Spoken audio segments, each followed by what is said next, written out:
Доброе пятничное утро! О чем сегодня мы расскажем? Мы узнаем, какая погода нас ожидает до конца августа.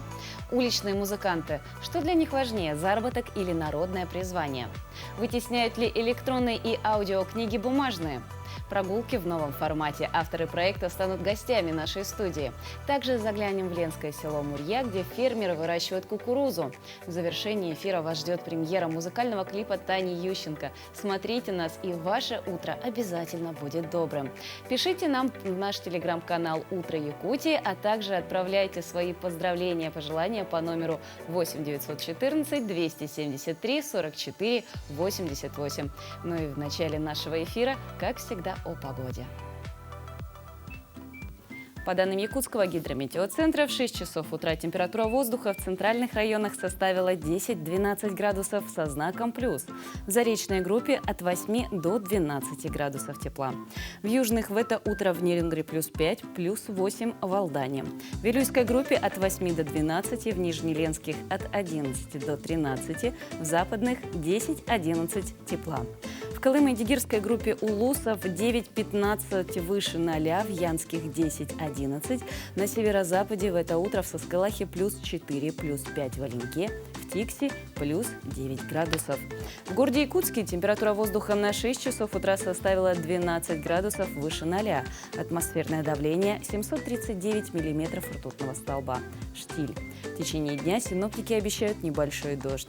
Ветер юго-западный подует с порывами от 3 до 8 метров в секунду. Днем столбик термометра зафиксирует температуру воздуха 17-19 градусов тепла. О том, какая погода будет до конца августа и какую осень нам ждать в сентябре, поговорим с нашим утренним гостем. В гостях у нас заместитель начальника гидрометцентра Якутского УГМС Вячеслав Шихировым. Вячеслав Анатольевич, доброе утро. Доброе. Многие из нас заметили, что это лето было очень своеобразным, было местами очень жарко, местами где-то очень холодно. И вот какие погодные условия нас ожидают в августе в этом году? Погодные условия августа отмечались своим разнообразием. Первая половина августа можно считать, что еще жаркое лето, да, когда дневная температура была плюс 24, плюс 29 градусов, местами доходила до плюс 30, плюс 32. А вторая же половина августа, можно считать уже спад летнего периода, да, погода будет нестабильна, но все же останется достаточно теплой. Территория республики, она большая, и в этом году температурные режимы, они были несколько выбивающими за рамки средних показателей, присущих этому времени года. Где было очень жарко, а где было прохладно? В Якутске периоды аномальной жары отмечались в июне в большинстве своих дней, в количестве 12 дней с небольшими периодами. Да? Вот. Это когда среднесуточная температура была выше на 7-9 градусов, выше нормы. Вот. Июль в городе Якутске был аномально жарким за весь период наблюдений, так как среднемесячная температура воздуха, да, составила 23,1 градуса при норме 19,9, то есть разница в 3,2 градуса. Вот. И максимальная температура, которая была зафиксирована в этом году, в июле составила 35 градусов, и была она зафиксирована 29 июля. Но если брать весь период наблюдений, да, которые ведутся в городе Якутске, то абсолютный максимум в городе Якутске составил 38,4 градуса, и отмечался он 17 июля 2011 года. Непривычно прохладно у нас было на побережье Булунского района, это было 4 и 5 июля, температура опускалась до 0 градусов. И буквально не так давно, 14 и 15 августа, в Оленёкском районе температура была зафиксирована -1 градус. А с чем связаны такие изменения? Потому что Московская область и центральная часть России сейчас как раз-таки наблюдают подъем температуры в течение дня до 32 градусов. Почему так меняется из года в год? Сейчас мы находимся в той стадии, когда уже температура на территории республики, она плавно начинает переходить на осень, на осенний режим. И у нас очень часто заходят циклоны с арктического побережья, с острова Таймыра, с той стороны. И у нас такая температура сейчас образуется. Получается, вчера температура уже была еще ниже нормы на 3 градуса. То есть, ну вот сейчас вот немножко мы вырвемся на концу этой недели, в начале той недели, и будем уже жить в норме. И дневная температура будет уже в пределах 16 и 21 градуса тепла. Гидрологические условия, они в северных реках тоже были особо непростые. И вот скажите, подъемы воды в реках этой осенью ожидаются? Ну, тут надо немножко уточнить, какие северные реки вы имеете в виду. Если это река Яна, да, которая был известный дождевой паводок, прошел сильный, то да, ситуация там была достаточно сложной. Но специалисты гидрометцентра еще 8 июля направили телеграммы об ожидаемом неблагоприятном гидрометеорологическом явлении в соответствующие министерства и ведомства, такие как ЦУКС, служба спасения, там, главе района, ЕДДС района. Вот. И вследствие прошедших сильных дождей в верховьях бассейнов рек Долгалах и Сартанг пошел резкий подъем уровня воды, который полностью либо частично затопили населенные пункты. А потом, когда вот эти две волны сошлись в одну и пошли вниз по реке Яна, то первыми под удар, конечно, водной стихии попало это город Верхоянск и село Баранук. И город Верхоянск был затоплен примерно на 70-75%. Что касается температуры на этот месяц, мы уже более-менее определились. А как же осадки? Ожидаются ли дожди в августе? Дожди, конечно, они ожидаются. Вот у нас на нашем сайте пишется на главной странице неблагоприятные явления погоды, которые ожидаются. Так что жители республики могут зайти и посмотреть. Там имеется вся информация. Кстати, мы заметили, что сайт у вас обновился. Он стал более мобильным, а также креативным и более понятным. Что еще нового вы туда привнесли? И как часто там можно отслеживать изменения температуры и погодных условий? Да, в этом году мы запустили новый сайт, постарались сделать его более ярким, информативным, понятным для жителей нашей республики. И ежечасно температура там отображается, это вот район Гемеина, где у нас находится наша метеостанция, и АМЦ Якутск, район аэропорта. Каждый час она там меняется на главной странице. А по населенным пунктам, которые изображены на интерактивной карте, информация обновляется каждые 3 часа. Более точные прогнозы погоды, они даются до 5 дней, на короткий период. Но все же нам хочется узнать, каким же будет сентябрь. По предварительным прогнозам, среднемесячная температура в сентябре на всей территории республики ожидается на 1-2 градуса выше нормы. Месячное количество осадков предполагается ниже среднего многолетнего количества. И первая половина сентября у нас ожидается сухой и теплой, вторая будет достаточно прохладной, в большинстве своих дней с дождями и местами с мокрым снегом, к сожалению. Что касается вашего сайта, его обновления, мы уже с вами поговорили. А как вообще обновляется работа, совершенствуется работа вашей службы? Мы всегда находимся в постоянном контакте с министерствами и ведомствами, с МЧС республики, доводим оперативную информацию согласно соглашениям, заключенным контрактам и договорам. И на сайте на нашем есть общедоступная информация, так что кто желает, может зайти и посмотреть. Большое спасибо. Действительно, это очень радующая многих нас информация о том, что август будет теплым и осень будет тоже, нас как минимум ожидает еще бабье лето. Так точно. Я думаю, многих это очень порадовало. Большое вам спасибо за то, что в это утро вы пришли к нам и это рассказали. А еще мы очень сильно любим следить за погодой по приметам. И, кстати, сегодня яблочный спас. В народе считается, что яблочный спас приносит холода и осень. Он отмечается через 5 дней после медового спаса. О других датах и событиях 19 августа расскажем далее.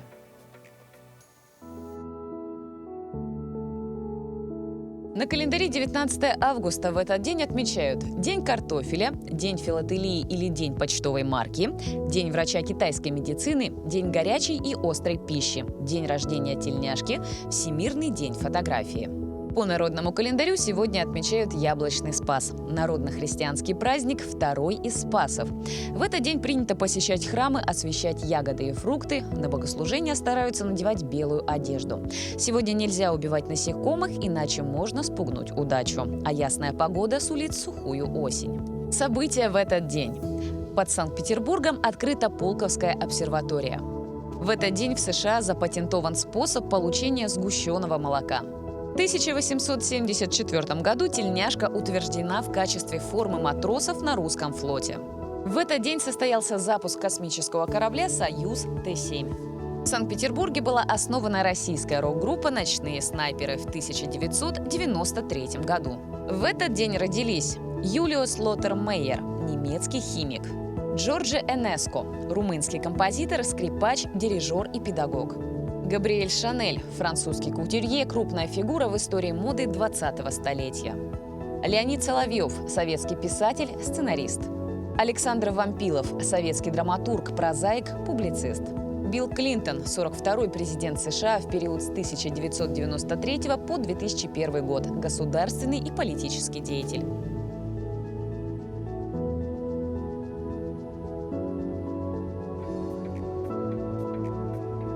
19 августа – это не только День яблочного спаса, но и также чей-то день рождения. И мы всегда рады, когда вы даете нам обратную связь, и всегда рады поздравить ваших родных и близких с днем рождения. Вы всегда можете написать его в наш телеграм-канал «Утро Якутии», а также отправить сообщение по номеру 8 914 273 44 88. А сейчас с юбилеем поздравляем брата дядю Слепцова Сергея Иннокентьевича из Среднеколымска. Желаем здоровья, удачи и благополучия. Семья Филипповых, Слепцовых, Шамаевых. Мы с удовольствием присоединяемся к поздравлениям. Ну и, конечно же, поздравляем вас, если у вас сегодня именины или какое-то важное, значимое для вас событие. Давайте обратную связь, поздравляйте родных и близких, а также делитесь своими планами на эти выходные. А далее мы расскажем об утренних привычках, также приготовим вкусный завтрак и завершим нашу программу новой композицией и премьерой клипа. Ну, а также у нас придут интересные гости, с которыми мы обсудим новый формат экспедиций, экскурсий по городу Якутску. Ну и, конечно же, узнаем, электронные и аудиокниги вымещают ли они бумажные. В общем, будьте с нами в течение всего эфира, узнавайте последнюю актуальную информацию вместе с нами. А прямо сейчас к нам присоединились наши коллеги из информационной службы, которые расскажут о событиях на территории республики, в стране, а также за пределами.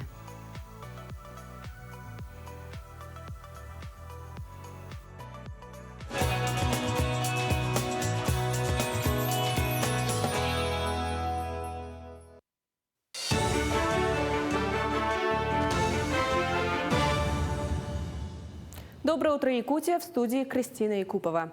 В этом году по поручению президента Российской Федерации на ремонт школ выделены колоссальные средства. 58 учебных заведений республики находятся в программе капитального ремонта на этот и последующие годы. На сегодняшний день ремонтные работы завершены в 21 школе. По ряду районов и в городе Якутске есть объекты, где работы отстают от плана. Глава Якутии Айсен Николаев поручил в ближайшие дни завершить все работы, чтобы новый учебный год дети встретили в отремонтированных школах. Ошибки и затягивания недопустимы. В ближайшие дни, уже дни, коллеги, так они недели, да, все работы у нас будут завершены. И 1 сентября у нас учебный год, День знаний, дети пойдут уже в отремонтированные школы.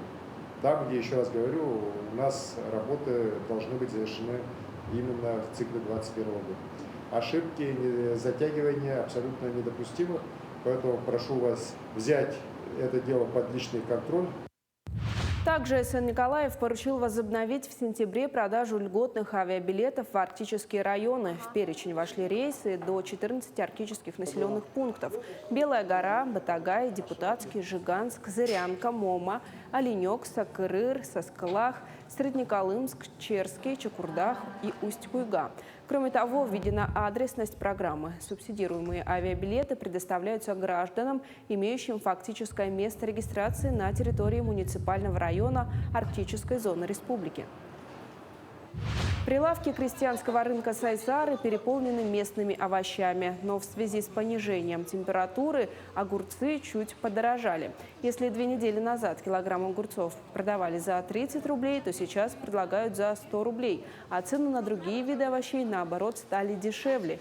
Килограмм местных помидоров можно приобрести за 100 рублей, баклажаны за 150, кабачки за 80, а килограмм моркови стоит 120-150 рублей. Картофель с дачного участка начинается от 100 рублей.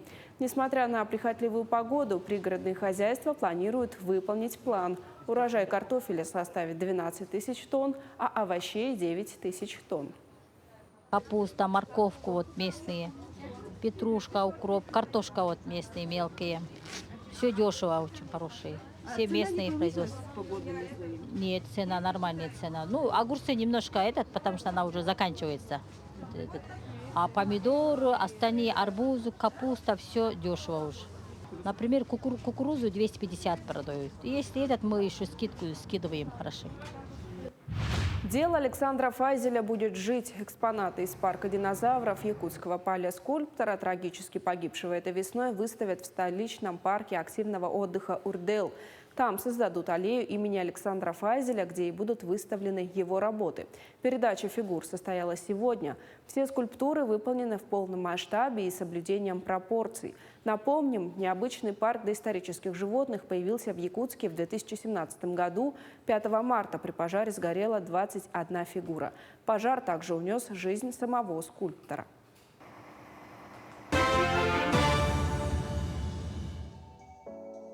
Доброе утро, друзья! У многих сейчас время завтрака. Кто-то предпочитает утром легкий перекус, а кто-то плотный, сытный завтрак. И любителям второго варианта наверняка понравится русский завтрак. Что он в себя включает и как его приготовить, расскажет и покажет шеф-повар Николас. Я думаю, самый лучший завтрак – это русский завтрак, где когда на утро подаются блины, каша, вареные яйца, ну, конечно, с хорошим вкусным оттенком вкусов соуса. Давайте начнем с каши.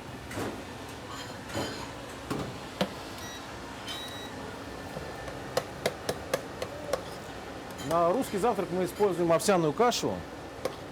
Придает сочетание именно русского сытного завтрака. Мы используем овсяную кашу, овсяные хлопья, молоко, сливки, сахар, немного соли. Вот каша у нас готова. Теперь мы начинаем заниматься сборкой. Что мы для этого используем? Мы для этого используем хлеб, багета нашего приготовления, французская багета для хлеба. Также мы используем наши вкусные русские блинчики, в которых мы будем заворачивать творожную массу.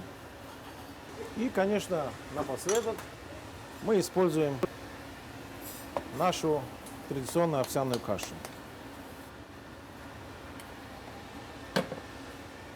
Для этого мы добавляем сливочное масло.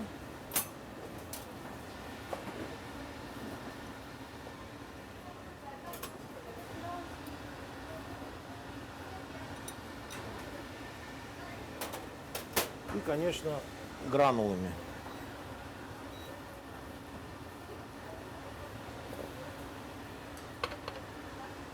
Прошу, любите жаловать, русский завтрак готов. Легкий, быстрый, который можно приготовить спокойно дома для детей и для семьи. Всем приятного аппетита! А вот правильность плотного завтрака подтверждают диетологи. Они называют худшие утренние привычки, которые замедляют метаболизм. Во-первых, это отказ от завтрака. Доказано, что пропуск завтрака нарушает биологические часы. Во-вторых, продукты с добавлением сахара в начале дня. Если вы употребляете продукты с большим количеством сахара, то это приводит к скачкам глюкозы в крови.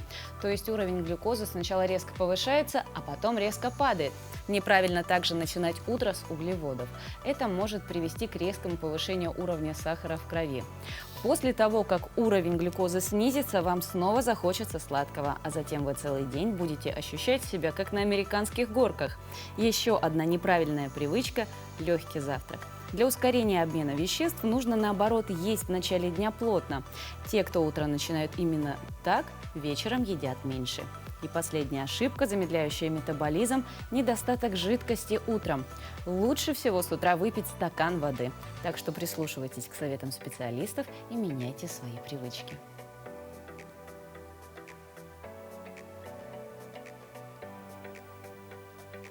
Доброе утро и приятного аппетита всем, кто сейчас завтракает. Ну а мы двигаемся далее.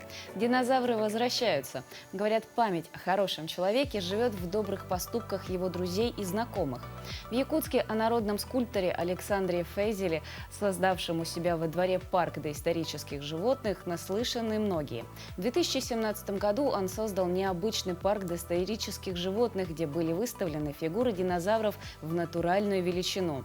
В этом году в пожаре парк сгорел. Огонь тогда, к сожалению, унес жизни самого скульптора. На днях инициативные люди решили возродить дело Александра. Для Александра Фейзеля создание парка было делом его жизни. Он увлекался лепкой фигур животных с самого детства. Потом это переросло в то, что приносило радость множеству детей и взрослых, посещавших его мини-парк. Но 5 марта произошел пожар, который унес жизнь народного скульптора. В тот день сгорело и большинство скульптур. Уцелело только 8. Мы, конечно, были очень обеспокоены, что эти фигуры просто остаются под открытым небом. И слава богу, сегодня вот хорошее событие. Ирдель-парк, они оказались неравнодушными к этой теме и к этой идее. И они решили, что эти доисторические животные должны стоять у них в Ирдель-парке, чтобы дети, молодежь смотрели, радовались. В парке была большая экспозиция динозавров, мамонта, шерстистого носорога, пещерного льва и других животных. Александр создавал их каркасы из дерева или железа, а затем покрывал смесью из пены, бетона, мешковины или мастики. Словом, в эту нелегкую работу художник вложил всю свою душу. Решили участвовать в этом проекте по увековечиванию имени Александра Фейзеля. И чтобы его работы, его талант не прошел, чтобы его, эти динозавры, созданные его рукой, смотрели люди, посещали и решили поставить на территории парка активного отдыха Ирдель.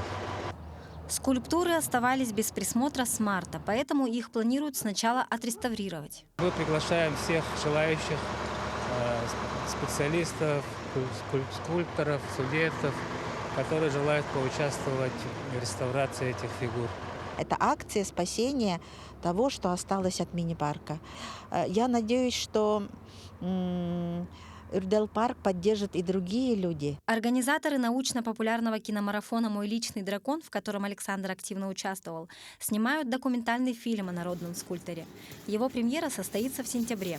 В нем будут показаны эксклюзивные кадры создания фигур и история каждой. Также организаторы проекта планируют провести конкурс. Мы предлагаем нашим детям, и молодежи, принять участие в этом конкурсе и сделать скульптуру доисторического животного. Это может быть динозавр, это может быть мамонт, это может быть птица какая-то древняя, да? То есть они могут принять участие в этом конкурсе, и работы победителей будут выставлены в Ирдель-парке. И появятся юные, молодые скульпторы, которые будут лепить доисторических животных. Возможно, у нас будет целый парк юрского периода. Желающих принять участие в реставрации скульптур организаторы просят обратиться по указанному номеру телефона или адресу электронной почты. Мария Кардашевская, Георгий Григорьев, Якутск. Август – финальный аккорд летней симфонии. Последняя пора отпусков, сбора урожая, сладких ягод и легкой одежды. Ровно 12 дней осталось до завершения летнего месяца.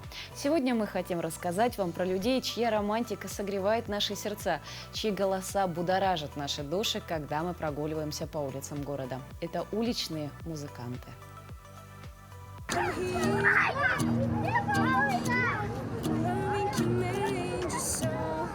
Наташа на улицах столицы поет уже 3-й год. Впервые в руки гитару взяла лишь в 2018 году. Получается, музыкой занимаюсь я с 2018 года где-то.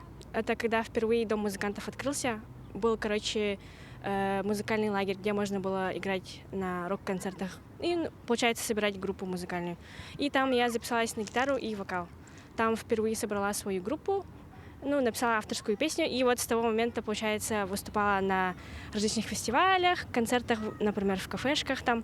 Теперь она вместе со своими друзьями поет на площадях и улицах Якутска. Наташа говорит, что в основном поет для себя. И тем, кому нравится, они просто подходят и охотно начинают подпевать. Я чисто пою для себя, ну, потому что нравится петь.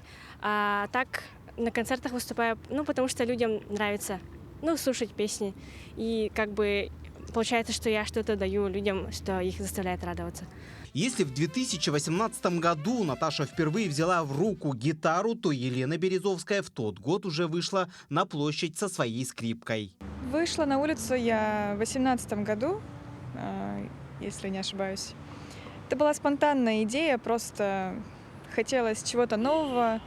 Я на тот момент сменила работу с виртуозов Якутии на филармонию и почувствовала больше свободного времени, и мне хотелось делать что-то свое. Вначале, как вспоминает Елена, ее выступление не все приняли однозначно. Кому-то нравилось, кому-то нет. Даже были жалобы. Когда мы играли возле домов, допустим, маленькая Венеция, там, я уже играла одна, были жалобы, конечно, от жильцов, что там дети спят громко. Но, как отмечают девушки, в основном, конечно, только положительные эмоции. Я к этому отношусь прекрасно. Мне кажется, это их творчество, которое они показывают, и это очень классно. Они его развивают, и, в принципе, это прям вообще превосходно, как они поют и все такое. Я отношусь положительно. Это круто. И можно посидеть, заняться этим, посмотреть на так, как они играют. Мне очень нравится то, что у нас в городе выступают музыканты. Это красиво, и другие люди могут тоже хотеть научиться играть на музыкальных инструментах. Как отмечают музыканты, таким способом особо не зарабатывают. Но бывают моменты, когда можно бартером организовать себе, например, ужин или какой-нибудь перекус. Там зависит, в общем, от места, где стоите обычно. Например, могут позвать в кафешку выступать, и там могут по депозиту, ну, за еду, например, можно выступить. А если на улице, то примерно рублей 500 можно собрать. И это действительно не главное. Каждый из них своим творчеством хочет привить любовь к прекрасному, к искусству, а самим музыкантам помогает самоутвердиться, научиться выступать перед публикой. Я хотела, чтобы люди чаще это слушали, в общем. И таким образом получилось популяризировать более классику, потому что людям стало интереснее, допустим, она может современную сыграть, а как, типа, звучит настоящая классика тоже вот такое. Дмитрий Тымыров, Григорий Николаев, Якутск.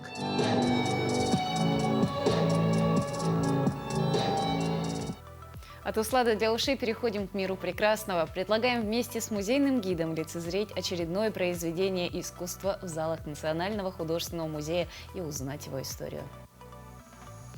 Во второй половине XIX века портретный жанр достиг наивысшего расцвета. На выставке представлены портреты деятелей культуры, искусства, написаны великолепными русскими мастерами живописи и заказанные меценатом Павлом Михайловичем Третьяковым. Павел Михайлович Третьяков сознательно формировал коллекцию портретов. Это были лица нации, достойные люди России. Один из таких портретов, представленный на выставке, это портрет кисти Ильи Репина, писатель Владимир Галактионович Короленко. Публицист, журналист, писатель, общественный деятель, правозащитник. Репин очень уважал его не только за литературный дар, но и за его общественную деятельность. У них сходились мнения. И Короленко часто бывал на дачах, в пенатах репинских.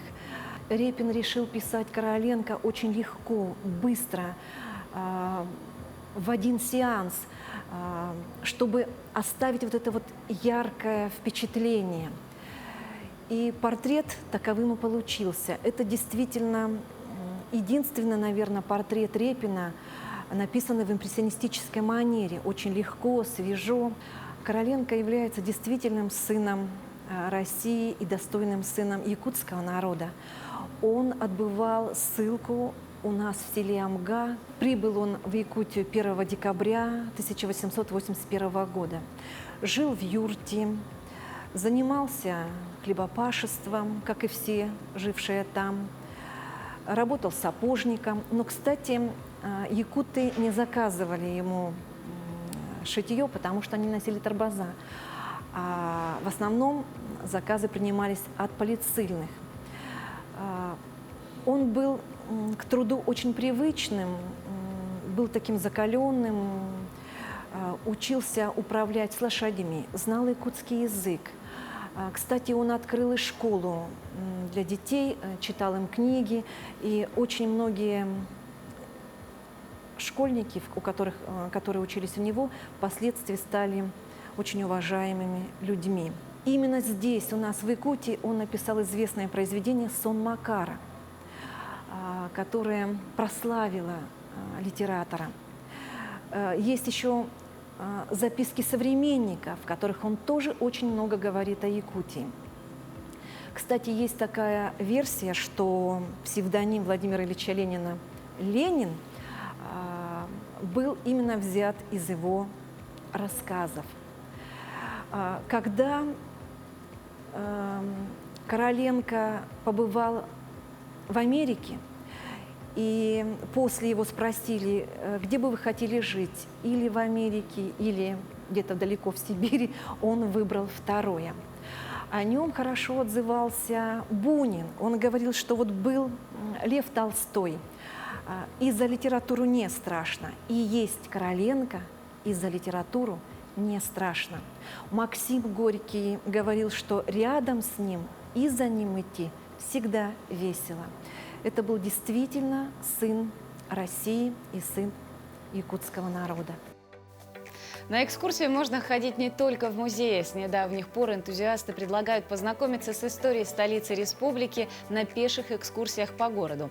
Причем формат выбрали необычный – аудиоспектакли.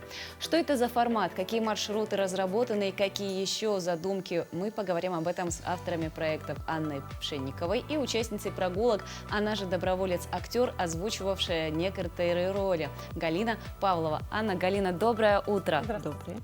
Ну вот, для начала расскажите, чем эти экскурсии отличаются от обычных, когда люди следуют, группой следуют за гидом? На первый взгляд вроде бы ничем. Действительно идет группа по улице или едет в автобусе, идет гид. Но все молчат и сосредоточенно что-то слушают в наушниках. Но на самом деле, если копнуть глубже, то понятно, что очень многое происходит в воображении человека, благодаря тому, что он слышит текст в наушниках. Что касается наших экскурсий, то это не просто текст, а это целый радиоспектакль, в котором участвует очень много персонажей исторических. А те, кто, зрители, да, скажем так, участники экскурсии, они не просто участники, они такие же персонажи экскурсии. Они очень активно принимают участие во всем этом действии, так что это интересно. Галина, поделитесь своими первыми впечатлениями, эмоциями, когда вы побывали на этой экскурсии, а после сами стали ее частью. Конечно, это необычная экскурсия. Это одно дело, когда идешь за экскурсоводом и в шуме города все это слышишь. Сквозь шум города иногда бывает, что трудно услышать голос экскурсовода. А здесь идешь в наушниках, и полная красота. Не только внешне ты видишь весь город, что происходит, а еще в наушниках все это происходит. Тишина, покой, под музыку. Все это идет. Было здорово, было интересно. И это для любого, наверное, человека интересно. Кто, допустим, не любит некомфортное состояние. Вот для них, допустим, это самая приятная прогулка будет. Анна, расскажите, когда вы создавали эти экскурсии, на что вы ориентировались? Был ли похожий опыт таких же аудиопрогулок именно в других городах страны, может быть?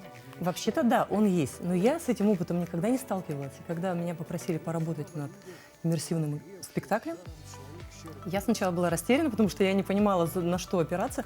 Тем более задачу, которую поставил наш организатор Лада Евсеева, да, человек пассионарного склада. Она сказала, что вот нужно создать что-то такое, чтобы люди в конце плакали, чтобы были эмоции через край, чтобы был реквизит, чтобы были картинки. И я подумала, а что это может быть? Ну, в итоге получилось хорошо. Получился целый радиоспектакль, и действительно люди, когда слушают, они не просто видят то, что происходит сейчас, они в своем воображении уносятся вглубь прошлого, и перед ними встают такие картины, что это очень интересно, действительно. Галина, вы также принимаете активное участие в этих экскурсиях, потому что вы выступаете в роли озвучки в аудиоспектаклях. Вот как вам был интересен этот опыт? Конечно, опыт необычный. Вообще, я выступила в 2 спектаклях.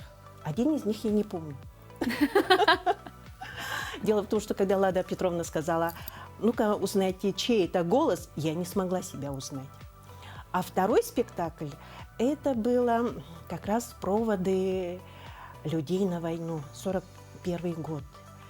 И там бабушка провожает своего внука. Голос должен быть такой надломленный, старческий, необычное состояние. И когда это ты слышишь свой голос в наушниках, все мурашки, а еще внуком-то выступал мой собственный сын, и его голос издали слышно, как он кричит бабушке, обещает, что останется обязательно жив. Это оставляет такие необычные впечатления. У меня до сих пор мурашки бегают. Это один из самых пронзительных моментов. Кроме того, что сам участник экскурсии вовлечен в процесс, так вы еще, как актеры озвучки и дубляжа, еще тоже были так активно привлечены в это дело. Да. Ну, дело в том, что в этих спектаклях выступало очень много людей, да? Из Мурманска, из Питера, Якутска, и много было из Якутска, с Владивостока. Вообще поле Мы вам было... откроем секрет. Мы с Галиной встретились впервые только вот сейчас здесь у вас. Буквально 5 минут назад. Несмотря на то, что работа над спектаклем уже длилась несколько месяцев, потому что это продукт произведения разных людей, десятков людей, которые живут в разных городах, но это какая-то общая энергетика. Вот она. Расскажите о персонажах ваших, которые как раз-таки в истории. Ой, персонажи — это очень интересно. Мы собрали разных людей из разных эпох, но все они внесли огромный вклад в наш город, в его жизнь, в его процветание. И я вас уверяю, что практически никто в нашем городе не знает всех тех людей, которые вложились в историю нашего города. Например, у нас есть такой спектакль «Не хлебом единым». Это как раз о том, как люди тепло своих сердец, жар своих подвигов отдавали, собственно говоря. И там у нас есть и молодой Суарун Амалон, и Клавдий Краснояров, чья история тоже, она прям потрясает до глубины души, и мало кто знает, кто такой Клавдий Краснояров, а он совершил подвиг такой же, как Александр Матросов. У нас есть маленький мальчик Максимка, который прожил всего 5 лет, и памятник ему стоит на территории Краеведческого музея.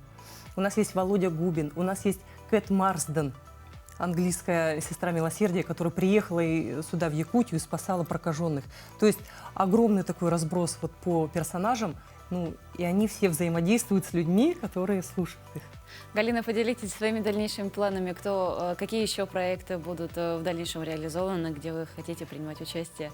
В данное время у нас есть проект совместный, в основном это проект Лады Петровны Евсеевой. Настоящих гидов у нас нету в городе. Сейчас при помощи нее у нас создана группа из 5 человек, гиды по городу Якутску. Даже могу несколько этих сказать маршрутов по следам прошлого, от Тыгына до Дархана, алфавит якутский, но алфавит именно по местам, по локациям. Допустим, какое-то место, В следующее и так далее. Вот несколько таких уже будет у нас экскурсий. Сегодня вечером мы как раз собираемся, обсуждаем. И будет обсуждение о том, какие провести экскурсии к Дню города. Большое вам спасибо. Я думаю, действительно, кроме того, что это привлечет само мероприятие гостей и жителей нашего города, так и вам еще будет что рассказать и действительно прикоснуться, прожить ту самую историю. Большое вам спасибо за вот этот вот вклад и за то, что вы делаете, ну и за то, что пришли в это утро в нашу программу. Я хотела бы сказать, что сейчас вот эти экскурсии, они появятся уже в форме подкастов. Их можно будет скачивать, можно будет слушать, знакомиться с ними. И к Дню города появятся автобусные маршруты, а анонсы как раз можно увидеть на сайте «Россия. Моя история». Большое вам спасибо. Ну и что, как говорится, аудиоконтент, он становится в последнее время действительно популярным. Даже появились соцсети подобного формата. Это подкасты и аудиодевайсы. Они имеют растущий спрос. А вот Национальная библиотека в Якутии в разгар пандемии начала проект по созданию аудиокниг. И он оказался очень востребовательным. Как создаются аудиокниги, узнавала Вера Филиппова. В твоих словах есть рациональное зерно. Известные актеры, дикторы, студенты вузов в пандемию нашли новую подработку – озвучивание аудиокниг. Слушать, а не читать предпочитают сейчас многие. Согласитесь, что для современного человека очень важна экономия времени, да, не всем удается провести время, листая страницы, как традиционных книг, так и электронных. А аудиокниги очень удобно слушать во время занятий какими-то своими обыденными делами, во время уборки, тренировок. В главной библиотеке республики решили, раз есть спрос, будет и предложение. И начали производство аудиокниг. За 1,5 года уже записан довольно большой список популярной среди читателей литературы. Мы хотим сохранить и передать будущим поколениям прекрасные, великие произведения народов Якутии, создать им вторую жизнь в цифровом мире. Художник-иллюстратор, выпускница Суриковского института Ольга Камширина порой сама любит оформлять книги за прослушиванием аудиокниг. Работа кропотливая и ответственная, ведь от обложки издания зависит первое впечатление читателя, в данном случае слушателя. От оформления, я думаю, что очень много зависит. Многие читатели вот именно по обложке выбирают книги, которые они хотят прочитать. Стараемся к этому вот со всей серьезностью подойти, учитывать не только, не только содержание книги, но и современные тенденции, смотреть, что популярно на данный момент, что любят. Послушать аудиокниги можно на сайте Национальной библиотеки и абсолютно бесплатно с любого устройства. Они находятся в открытом доступе для читателей. Для того, чтобы прослушать, нажимаете на обложку аудиокниги и на плеер. Медиатека скоро пополнится новыми записями. Авторы проекта работают над монтажом очередных аудиокниг. Для озвучки выбирают произведения популярных, самых читаемых авторов. Поэтому сомнений в том, что будет ли интерес, у библиотекарей нет. Кстати, в топе самых прослушиваемых рассказы местного автора Дмитрия Михайлова «Страшные истории Якутии», аудиозапись которых он подарил Национальной библиотеке. Человеческий мозг, он выбирает наиболее простые источники информации для получения. И аудиокниги, они полностью вписываются в концепцию 21 века. Эксперты говорят, что с каждым годом в России объем сервисов, онлайн-библиотек и различных приложений растет. Однако, как свидетельствуют опросы и исследования во всем мире, печатные книги по-прежнему доминируют над электронными. 66% читателей отдают предпочтение бумажным книгам, потому что они дают уникальный, более полноценный опыт чтения. Так что говорить о том, что скоро электронные и аудиокниги вытеснят бумажные издания, похоже, рано. Туяра Филиппова, Григорий Хлопков, Якутск. А прямо сейчас к нам присоединились наши коллеги информационной службы, которые расскажут о последних и актуальных новостях.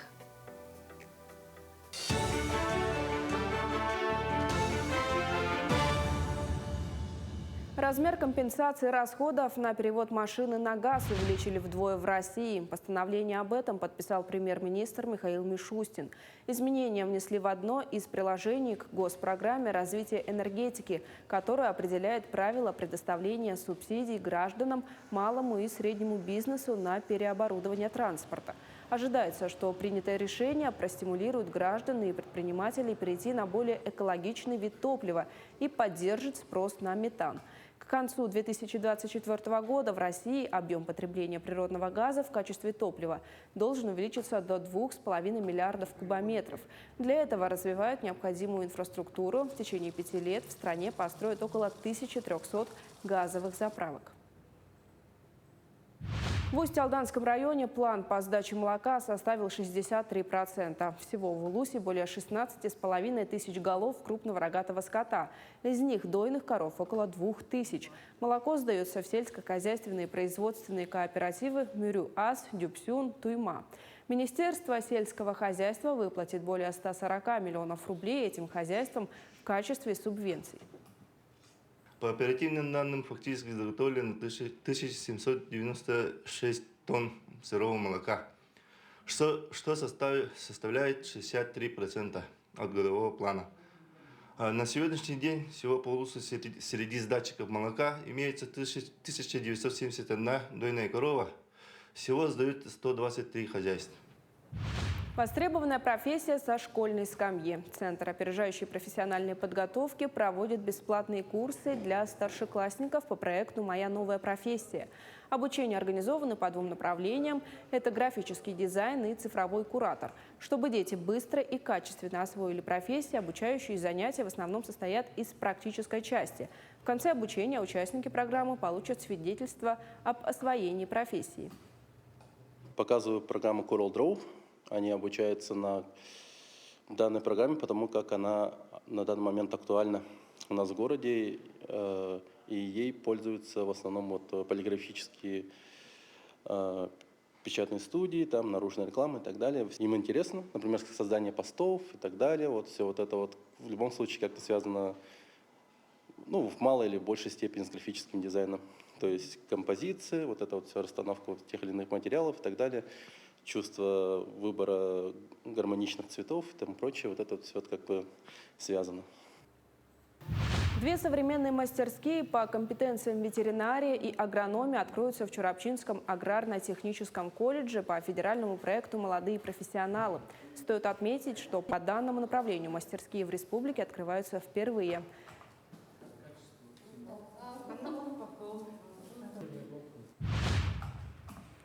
В Крыму стартовал фестиваль творческих сообществ «Таврида Арт». Резиденты фестиваля – самые талантливые ребята из 85 регионов, в том числе из Якутии. В рамках проекта «Улицы регионов» состоялось открытие экспозиции республики, приуроченное столетию региона. В павильоне ежедневно проходят показы якутских кинокартин, осоха и презентации и мастер-классы по обучению национальным настольным играм и игре на хомусе. Изюминкой культурной программы якутской делегации станет оригинальный трюк артистов Госцирка Якутии с музыкальным сопровождением вокалистов театра эстрады и театра Аланхо. На этом все. Коллеги, передаю вам слово. Большое спасибо, Кристина. В конце августа у дачников, огородников и фермеров начинает созревать урожай. Ленчане в эти дни могут полакомиться кукурузой местного производства. В Ленском районе муринские фермеры уже 2-й год выращивают эту сельхозкультуру. Сколько времени нужно для созревания початка и какие еще овощи фермерское хозяйство поставляет на местные и северные рынки, узнавала Анна Кожевникова.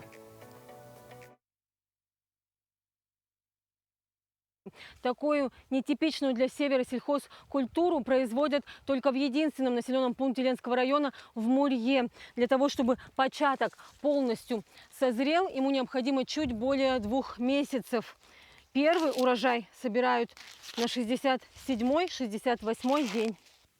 Сегодня, если на прилавках ленских магазинов вы видите свежую кукурузу местного производителя, это сельхозпродукт мурьинских фермеров Алайдиновых. Они уже 4-й год занимаются растениеводством. Данное хозяйство, в поле которого мы сейчас находимся в настоящее время, у них есть и кукуруза, и свекла, и морковь. Всего понемногу. И эти овощи у нас хорошо произрастают в нашем регионе. Поставляют в разные магазинчики, и также у них продавец есть, сидит в районе Пролетарской улицы.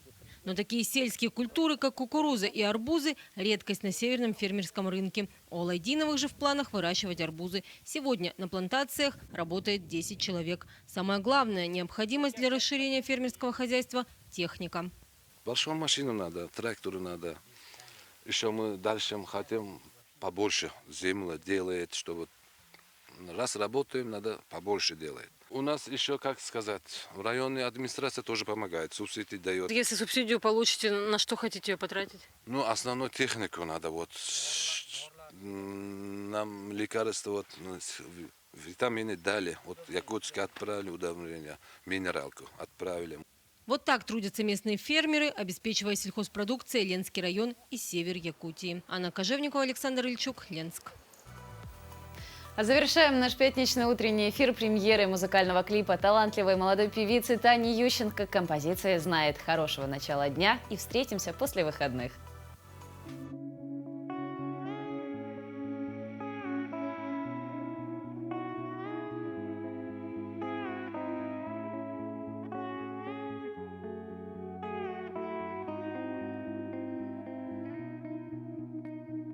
Сожжены мосты, дороги, время лечит мне ожоги. Где-то глубже в венах стынет в памяти картины. До рассвета обнимая и до дома провожая, ты ее совсем не зная.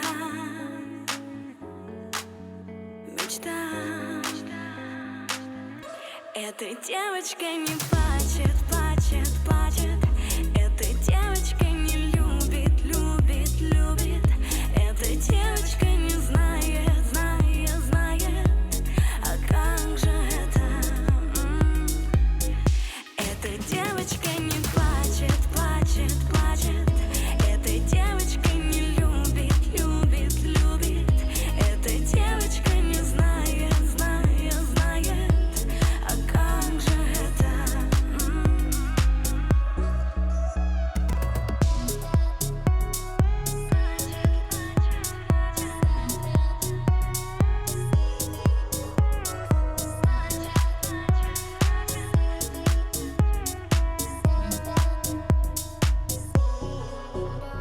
В своем выдуманном мире, сочинив любви мотивы, где семья и все так мило, а по факту видим, обнимаешь, но не любишь, не закрыв глаза целуешь. Придет время, ты забудешь ее. Эта девочка не плачет.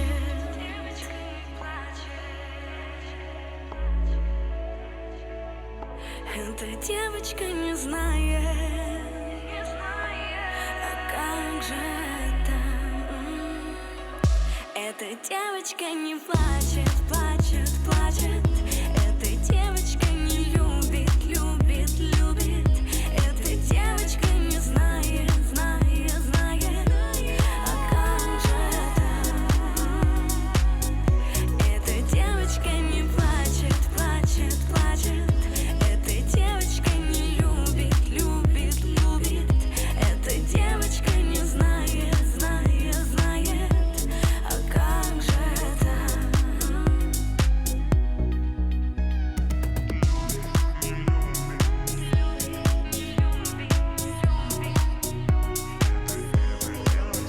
Ну как, ну как, ну как, ну как?